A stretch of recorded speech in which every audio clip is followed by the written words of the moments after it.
Good day, everyone. I've had some issues with my live stream here on the scheduled event, so I'm just playing around with just doing a live stream. I'll wait a little bit here. Hopefully you guys can jump over to this live stream instead.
All right. Apologies, I screwed that up, as you know from my comment or my update on the Kickstarter. I'm not the greatest at this YouTube stuff and video editing, and so I do them live so that I don't have to spend a ton of time doing editing, and also I don't have the greatest of internet connections, so it takes a long time to upload these videos. So I'll do them live. So let's get started. This is the War-Ganizer battle board. To start off, you guys are going to need some rigid foam. 2-inch thick rigid foam. I've got a chunk here. This was left over from this build. So this is a section of 2 feet by 4 feet. So I cut out 2 feet and I use 6 feet to make my 6 by 4 board. With this stuff, this is just some insulation styrofoam that I can pick up locally. Most probably can. This has got the shiplap edging on it.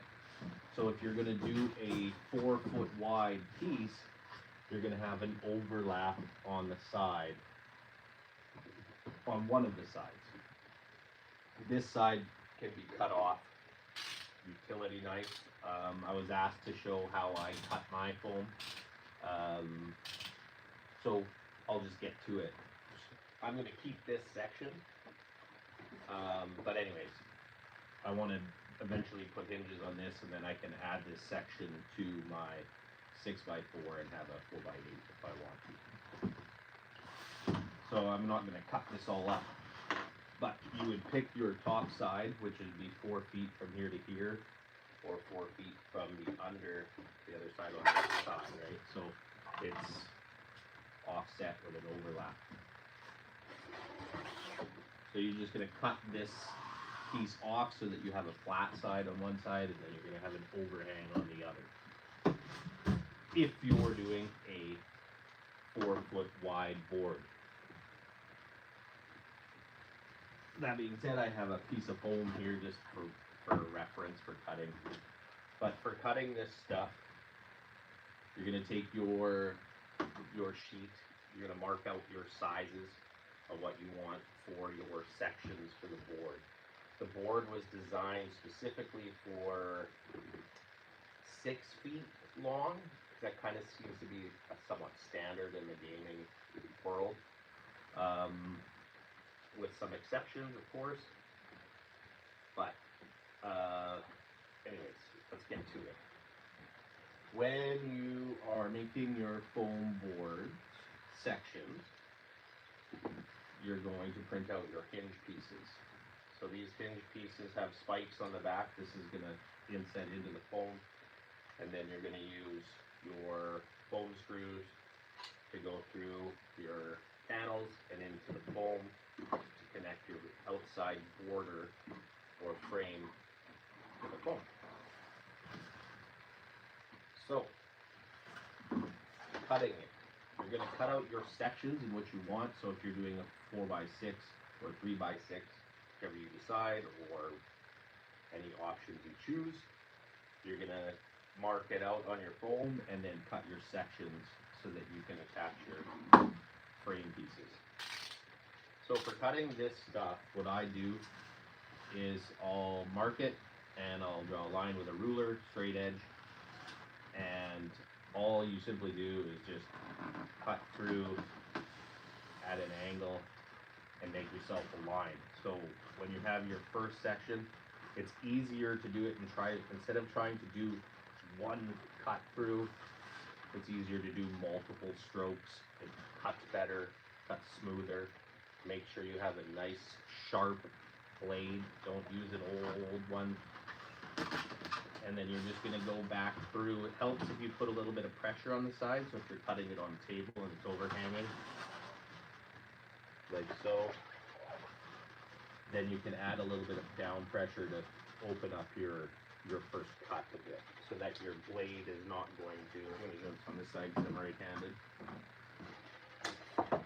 So now you're just going to keep cutting through that same spot, trying to keep your blade as straight as possible. And this thing is just rattling on the table. And you're just going to do multiple strokes until you're through. You don't have to do, I mean, there is a point where you can,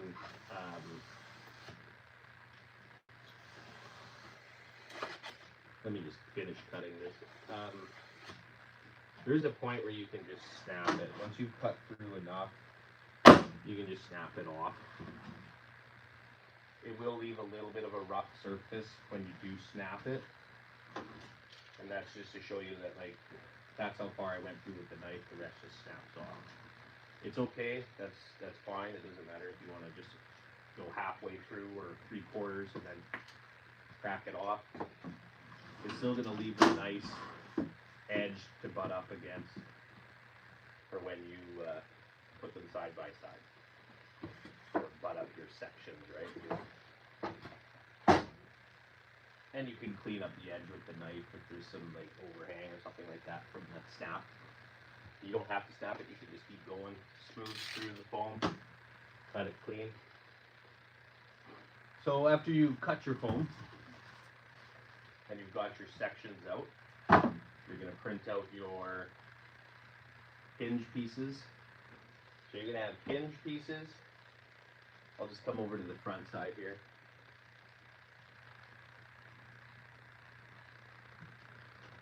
You're gonna have your hinge section, which is here, and then your attachments just slide on with a tapered slots on there. And then you're gonna have a corner section as well.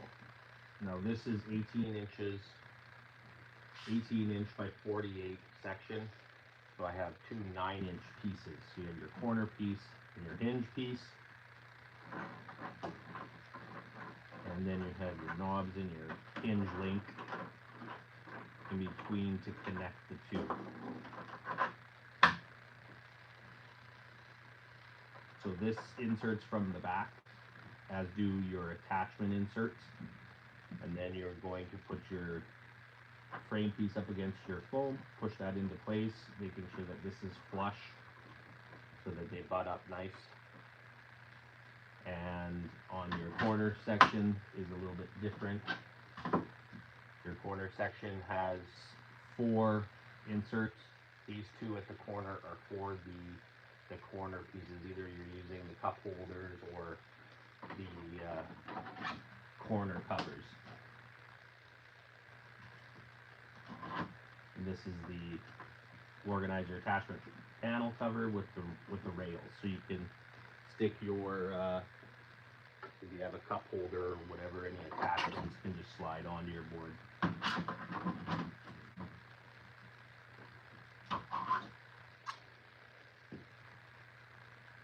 Okay, so you have your hinge pieces, your corner pieces. You're gonna have 6-inch sections, and then on the sides where the handle goes, you have another 9-inch section that has 2 attachment points in the center for the handle.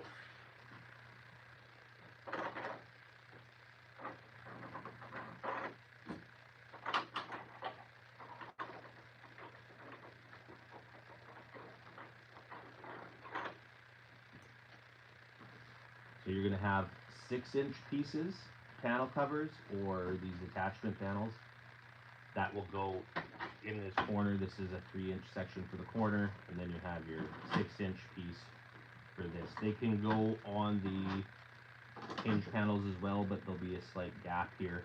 Does it, like, if that doesn't bother you, then so be it. But then there's also hinge panel left and right pieces that will cover up the whole hinge panel section.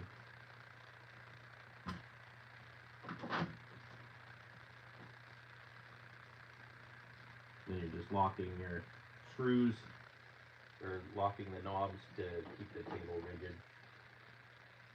It doesn't move. Also helps you with lining up. This is 2 end sections of my 4x6, so the cuts aren't exactly lined up. As you can see, I've got a little bit of a gap here, just because they're 2 different cuts. They're not perfectly straight.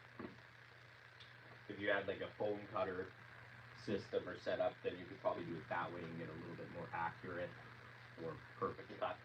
But it's still going to function as a table this way, just have a small gap, not a big deal. Or if you're a perfect cutter, then I guess you can get it even better. Okay, I'm going to show you how these. I'm going to show you how these now work. At the end of this video, I'll go through some of the questions and stuff you guys asked. So if I'm not getting to stuff or I missed stuff, I'll come back to that at the end. So you have your panels, your outside border panels. Each one of them will have the attachment inserts, which are where your attachments and panels will slide onto. You'll put those into the slots on the back. So they just push in there, and then you also have your hinge pin or the knob screw, and that will push in there as well. Then you're going to put this into position this way. Oh no, can't do it that way. This is a flat piece. So if you have your overhang section, you'll have the overhang hinge panels and parts, and that'll go on the side for the overhang. That just fills that space underneath to keep that straight so it doesn't wobble in and out. So that's why the overhang parts are there. They're for the shiplap pieces. If you have a straight cut edged foam, then you don't need it, you just need the flats. Or the normal pieces. Don't need the overhang. So you're going to line this up, making sure your edges are flush, and then you're simply just going to press that into the foam with the spikes. The spikes will go down and hold it in place. You want to make sure that your bottom is snug up against the bottom of the foam so that you have your little bit of a lip on top. It's 2 millimeter lip. And so after that's done, you have your piece in position. Now you just need to add your screws. Now you can use a drill if you've got one, and like a 3/8 drill bit or something, or you can just simply use a pencil, and you're only you have to stab it in about half the pencil's length. So you would just find your hole on here, try to find center, and push the pencil in. And that's just going to give you a little bit of a pre-drill for the foam screw. Then you're going to push your screw in, and my Allen key is sitting over here. You need a 10 mil Allen key. If you don't have, I'll put a 3D printable one in there that you'll be able to print off. And then you're just going to apply down pressure to it and screw it into the foam. This can go pretty quick once you've got it all set up, like on a table and you've got large pieces. And that's how you know you got a good tight, especially if that foam squeaks like that. It's pulling that frame part in. And that's it. That's all it is to it. And then you would add all 3 screws. And you're now connected to your foam.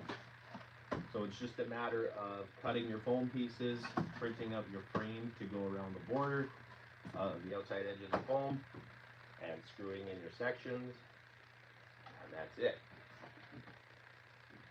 Just have to do this like 80 times. It's not overly complicated to do. The only thing you really have to do is find the foam, cut it into the pieces that you need. The design is based on 6-inch increments, so all the attachments are based on a 6-inch pattern for the attachments. There are attachments that are meant for the hinge panels, and they're labeled HPL or HPR for hinge panel left, hinge panel right. What else do we got here? Let's do we could look at the side here. I'm just gonna spin this. So on the side there, you've got the handle in the center, and then you have your corner panel, and then you'll have 6-inch spacer or a 6-inch panel between the handle panel and the corner panel, and that's to get you halfway to your, that's 24 inches, and then the other 24 on the other side. I am going to be doing the 44-inch by 60-inch as well, that will be there too. Although because of that odd shape or odd dimension, especially with 5 feet, doesn't break down as nicely. So the attachments on the side, they're not going to be for the hinge panels anyways. There won't be 2 attachment points in there. There will only be 1, so it won't be as efficient if you go to that exact 44 by 60 dimension. There won't be as many attachment points on the outside, and that's just due to that shrinking that 6-inch kind of pattern down. So if you want the more efficient size, better or more attachment points, then stick with the 6-inch kind of pattern. So 4 by 3, 6 by 3, 6 by 4. That's going to get you the most attachment points and be the most efficient in this design. What else? Yeah, and so function-wise, I'm gonna put my whole board together here for you guys, so you can see it all in one, and then I'll fold it all up, and we'll play around with it a bit. But I think that should cover assembly and how it's all put together.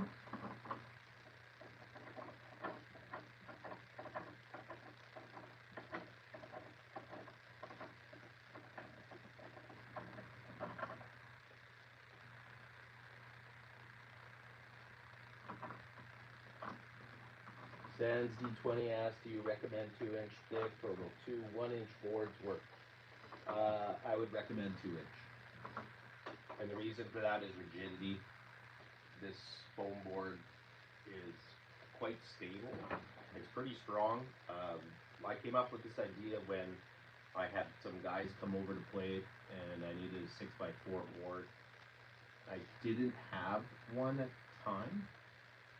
And so I just took a sheet of 4x8 and I just cut 2 feet off of it and set it on the table. And I was like, you know, this could actually work just as a table. And that's kind of how this whole concept came to be.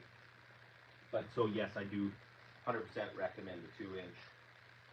Just go straight to the 2-inch. Don't go with 1-inch or anything else. I know there's somebody that did a 1.5-inch and then scaled the parts down by 75%. He said it worked okay. I don't know how good it will be on overhanging of tables. It won't be as rigid as the 2-inch for sure, but I mean, you guys do what you need to do.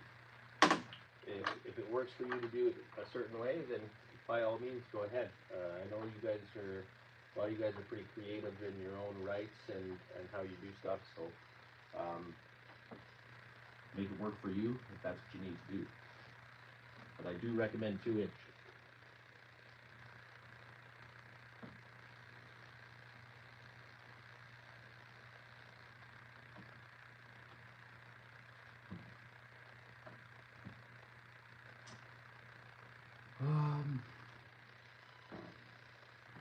Okay, now I'm gonna put my whole board together. Clean some of this off. Toss it down there.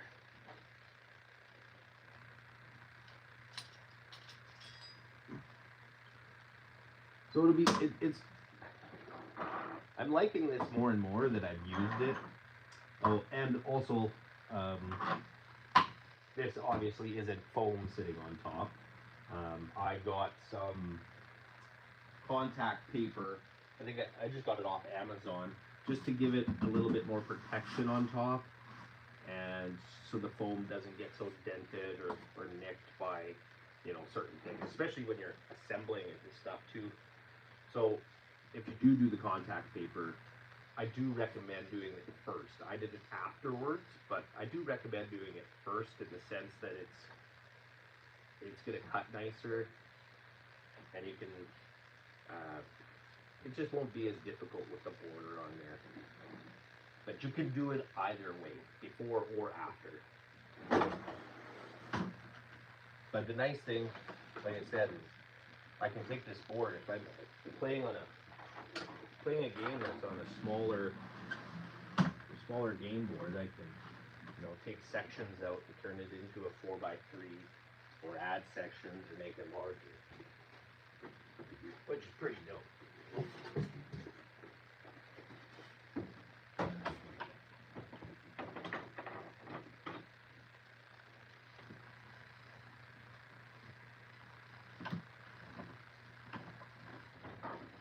Oh, you can see here I've got a little bit of super glue residue. Depending on what printer I printed it on, some of my little attachment parts were just a little bit loose, so they didn't quite snug right in, and some like snapped in perfectly. But I just added a little bit of super glue to them just so that they wouldn't fall out when I'm assembling them. And so if you need to do that, you can do that. It's not an issue.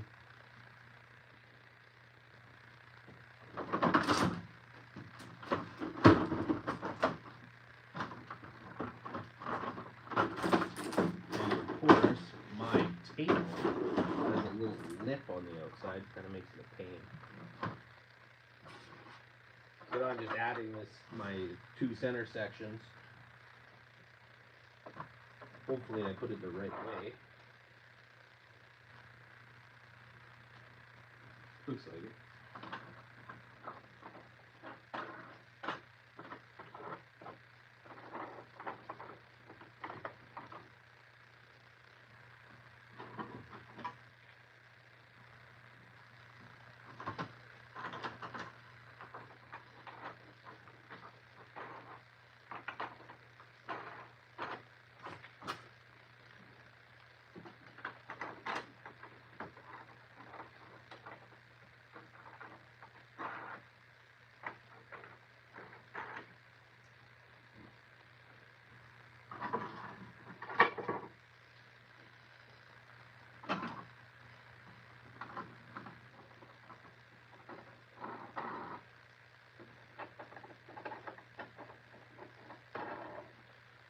And then before I tighten this up, I'm just going to put it all, I'll fold it all up before I set it out all nice so knobs are all loose.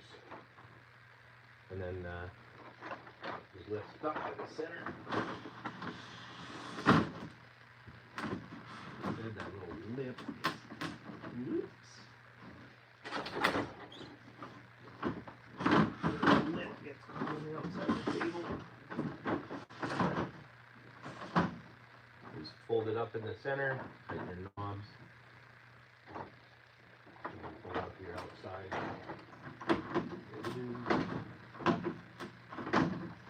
Tight still.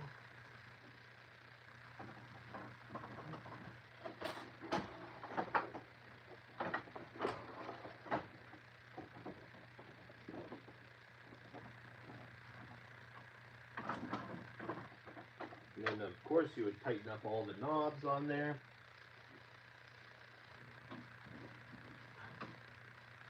Nice 4-track that came out. And then your handles together. I don't have everything screwed down here. But anyways. Lock everything for transport.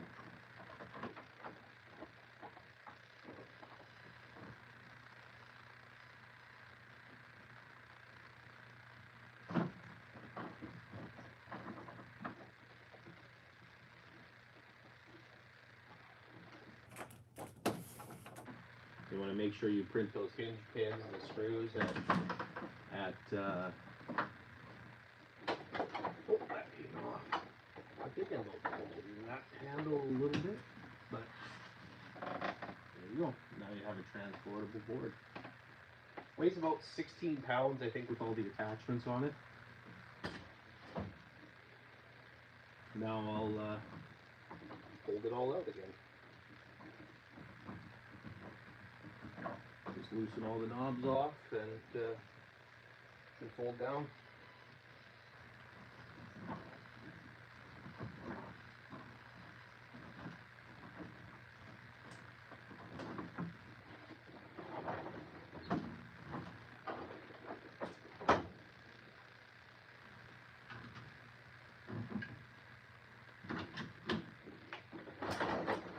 Wow!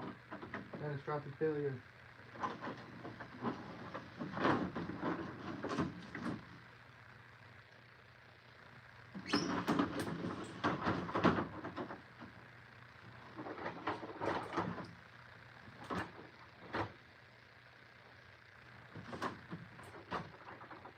The table's got a little bit of a lip, so it's that hinge piece gets stuck on there. They're a pain in the butt. Obviously, you wouldn't have that issue if you're setting it up on a smaller table. I thought about doing this on a smaller table, but then I have to tear apart like my whole basement just to move the table over here. The table I wouldn't use is over here, and it's all occupied by another game board.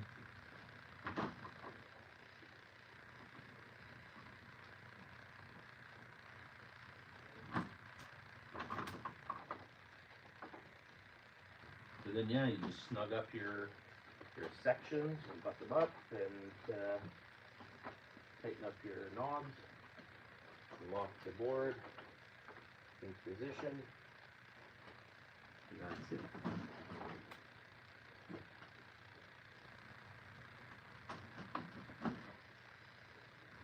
And then your handles go down.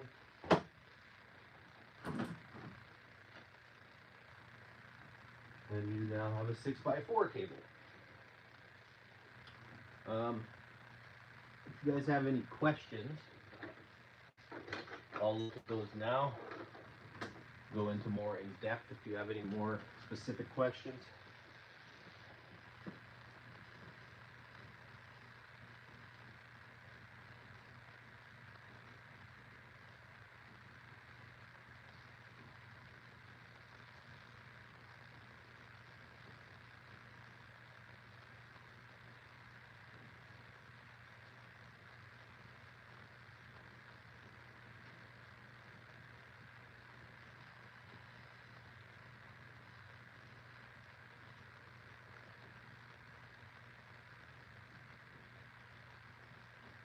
Doesn't look like you guys. Do you have any more questions at all? Now's the time. Shoot away. I'm sure one of the big questions is when are we getting the files? I'll be finishing those up today and getting them all the codes out and stuff after this video here. I'll be setting all that stuff up on the Kickstarter, sending out the codes, doing all the final little logistics stuff, and getting it ready for you guys to hopefully build your creations in your battle boards. I'm very excited to see other people using these and, you know, making their own kind of tweaks to them, which I'm sure will happen. I've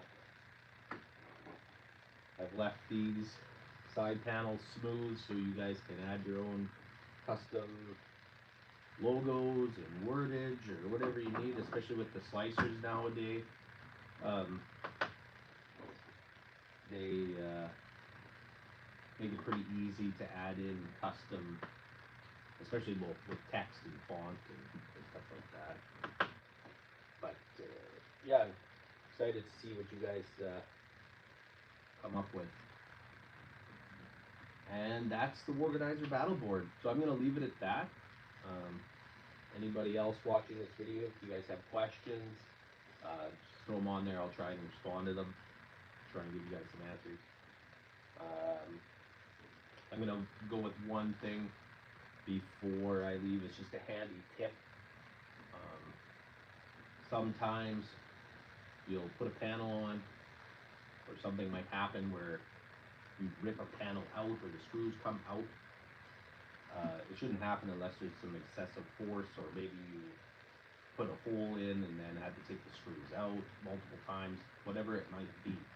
A handy tip for that is the little pieces. If you are cutting off the shiplap or you have some extra foam lying around, you just break off some little chunks and stick them back into the hole.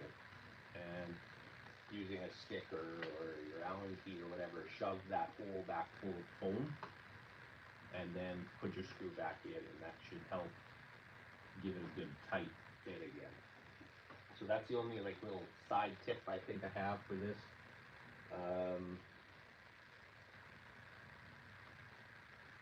If you have that issue, I know I had one where I had to like, I put the panels on and then realized that I forgot something. I think it was the inserts or whatever, and then I had to take it back out. And then I had one hole that just didn't want to thread, or it came loose a little bit, so I just filled the hole back up with some chunks of foam and screwed in the screw again, and it was all good again.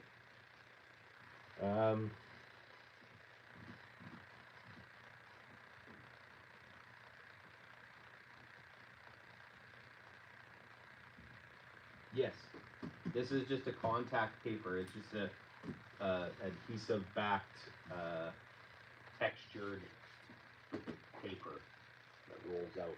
It's the stuff they use to like refinish cabinets and or countertops and stuff. So it's got some good like it feels good and strong and durable. So that's why I put it on there, to just protect the foam. Now, that being said, I have another game board that I'm going to be printing this whole foam board out for, or sorry, the whole battle board frame for, and that is my World War II Bastogne board. Now that one's all textured and shaped, and I'll just grab a section of it. It's on the floor here.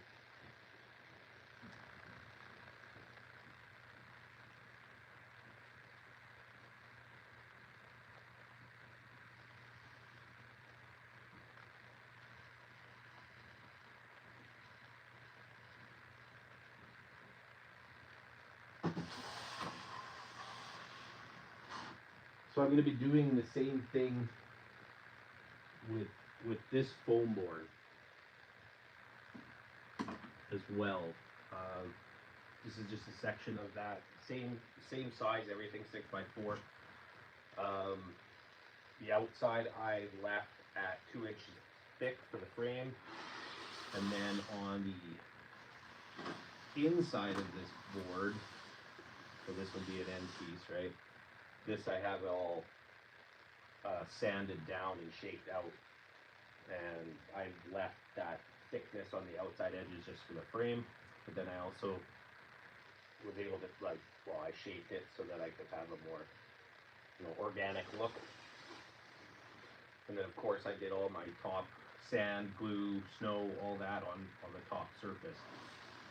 So this board is going to get this frame, and then I'll be able to take this, my World War II board, for bolt action on the go as well. So you don't have to do a topper like this. I mean, if you're using game mats, then obviously, yep, this is probably a good idea. It's not 100% necessary. You don't want to spend that extra little bit for it. But another way of doing it is you can texture all your foam. Glue on sand and paint it and do it like you would, a lot of guys use wood for their boards, especially when they do those big fancy ones. The wood's heavy, and I have one myself that's done with wood, and it basically sits in storage because it's just a pain to move around. It's a big board and it's heavy. So I need like 2 guys to lift it, and it's just kind of a pain in the butt. So that's why I switched over to the foam and doing the 2 inch. And the reason the 2 inch is because it's more rigid, it's sturdy. You've got some material to work with if you do want to cut sections out or add craters or holes or whatever you want to do. That gives you that space. There are some limitations though when using this frame, and that will be that you won't be able to go higher than 2 inches. You could, but your frame might not want to line up. But you could also fold it the other way if you did have like higher sections on the outside. It just means those would be exposed when it's folded up. But it's not really going to work all that great for that. But yeah, so instead of doing the contact paper or something on top, you could go with just, sanding it down, glue on sand, paint it, make it pretty, add some flocking, and you could have a textured pulled up beam board as well.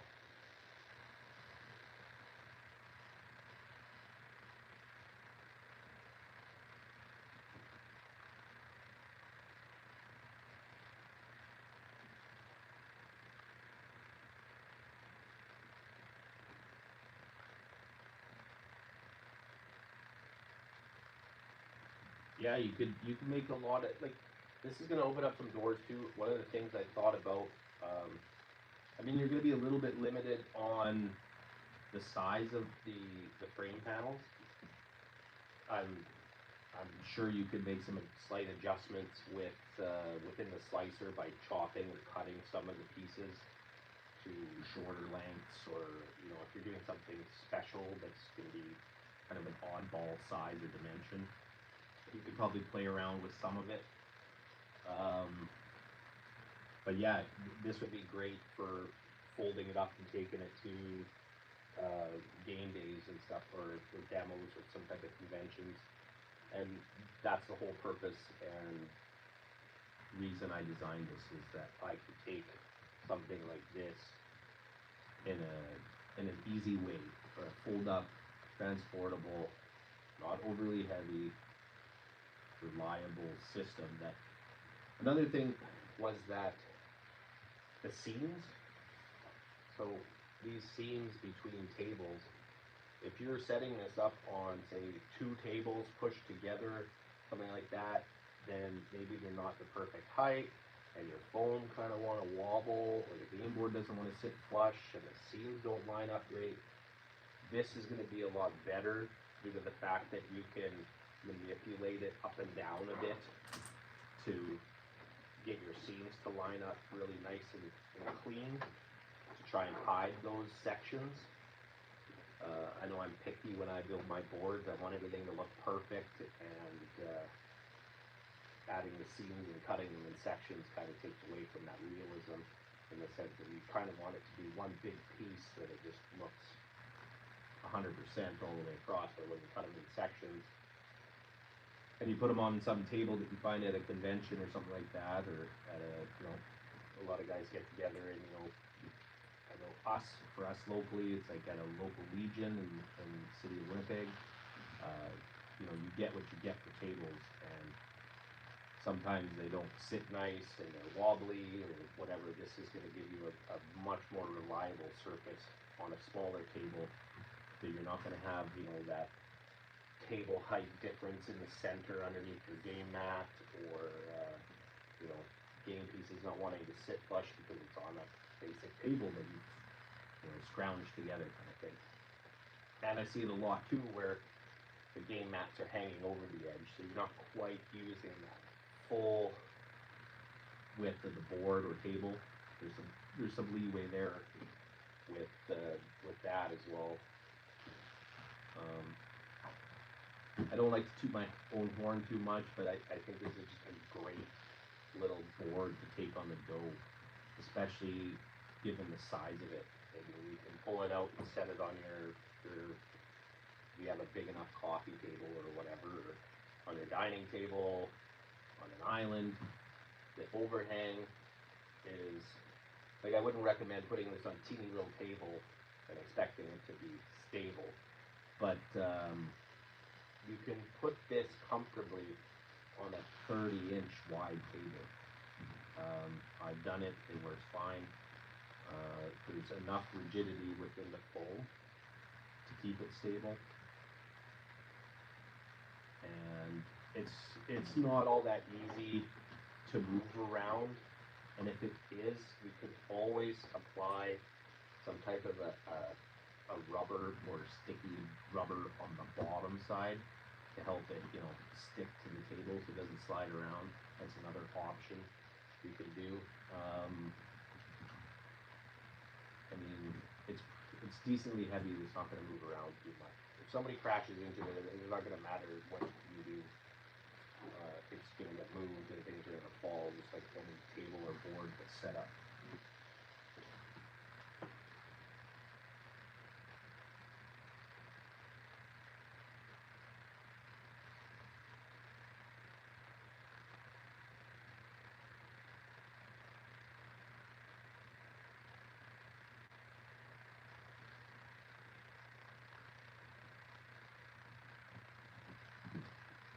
All right, I think I'll leave it at that. If you guys have any more questions, shoot me. I'm probably easiest to get a hold of in Discord. On the Discord, there's a link on the Kickstarter page if you're through there, or if whatever. Discord just seems to be the simplest and fastest. I have a lot of other contact routes, but Discord I'm usually the quickest to respond. The other ones sometimes get lost through all the emails, and I apologize if I do miss your guys' questions or emails or however you've reached out to me. I'm not avoiding you. Sometimes they slip through the cracks, but Discord is probably your best route. And if I don't answer, I'm sure one of the other guys there that know, or whoever is on there answering. I'd like to shout out here to Andrew on Patreon there, and in the Discord. I think you reply faster than I do most of the time, and I just want to thank you for that. It's awesome that if I'm not quite available right away, that you are stepping up and answering questions for the guys, and for anybody that's, you know, printing stuff through the War-Ganizer stuff. Yeah, I just want to say thank you to all of you for making this happen, and hopefully we can see this game board show up at some of these bigger events. I know that with the options on the outside, the attachment options that are going to be with this, I'm not done with the attachment options. I want to do more. Coming Patreon in January, I'm going to be adding some more things, some suggestions and stuff that were not, you know, hit within the stretch goals and things like that, so that I can kind of round out a few more options for people. So if you want to get those right away, jump on the Patreon and support me and support G5 Design. And we're going to make some more stuff for this. So far, we've got quite a decent amount of attachments. There's only so much stuff you need, I guess, on the outside, but I would like to do maybe some more game-specific stuff for, you know, Shatterpoints, NCP, you know, the list goes on. And I just want to add some more things that are maybe more game-specific, that kind of cover some of that stuff. Certain types of card holders and attachments and stuff that are going to be specific to the, you know, like the score tracker on the side here.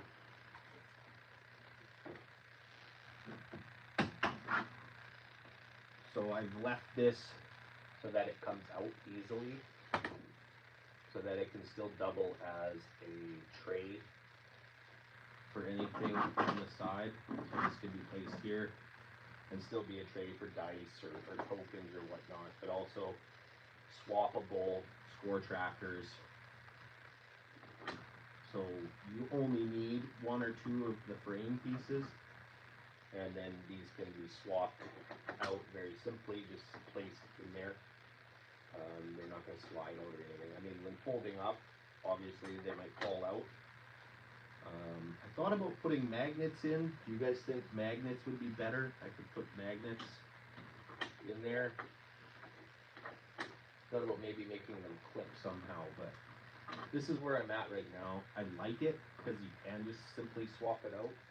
But there are some issues with the, you know, the transportation wise, that they might come loose or fall out. I don't want anybody losing anything or having to reprint stuff because of that reason. Yeah.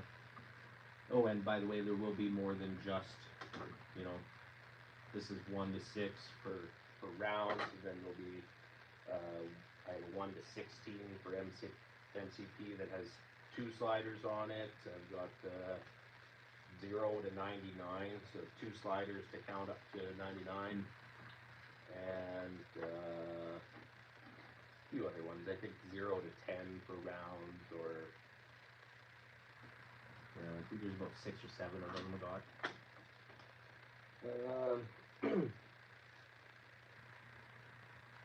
Okay, I'm going to leave it at that. I'm going to end it there. Thank you guys all for tuning in. And see you guys at the next video. Maybe another Kickstarter. I'm not sure.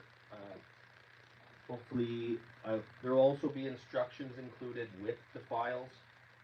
Basic instructions, just kind of showing the assembly of, say, like one of the sections with the 2 hinge panels. There will be 6-inch pieces. I don't know if that's a big necessity for anybody out there. I'm hoping, and the best way to print it is with the 9-inch sections. Now, if you're going to do the 24-inch wide, then you would just add a 6-inch section in between the 2 hinge panels. So that'd be pretty basic. So, but there will be 6-inch pieces for the smaller printers if you guys need that. What else? That's it. You guys have a good Christmas, and I'll catch you on the next one.